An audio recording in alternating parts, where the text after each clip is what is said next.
कभी कभी नहीं करने लायक कार्य भी करना ही पड़ता है।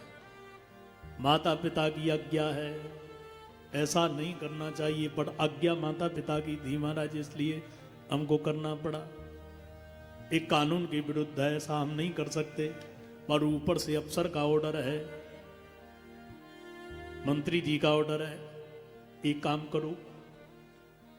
साहब ये दायरे में नहीं आता। बोले दायरा में नहीं जानता कानून क्या है, ये होगा कैसे ये बताओ। चलो तो करना पड़ेगा। प्रियव्रत जी घोर तपस्या कर रहे हैं, द्रोण पर्वत पर बैठे हैं। मनु जी ने देखा कि मेरा पुत्र जो छोटा राजा बना था उसके वंश में तो कोई है ही नहीं, सो गुरु जी को और ब्रह्मा जी को, गुरु जी हैं प्रियव्रत जी के नारद जी, और ब्रह्मा जी को साथ में लेकर के पहुंच गए। तीनों को निहार करके प्रियव्रत जी ने देखा, वाह मेरे गुरु जी आए हैं, तुरंत खड़े हो गए। गुरुदेव आप? और ब्रह्मा बाबा पिताजी आप भी आए हो? ब्रह्मा जी बोले सुनो बेटा, तुम्हारी गुरु जी की और पिताजी की इच्छा क्या है? क्या है महाराज? बोले तुम्हें दाढ़ी बाड़ी कटवाए करके ग्रस्त बन जाओ। पर ऐसा कैसे संभव है महाराज?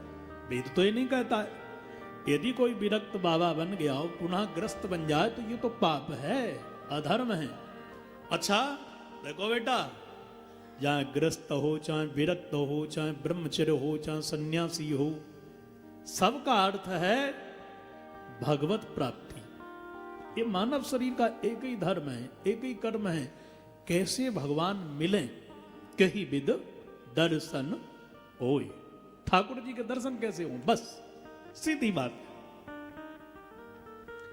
ये जीव का मन भगवान में कैसे लगे, ये लक्ष्य है हमारा कथा का।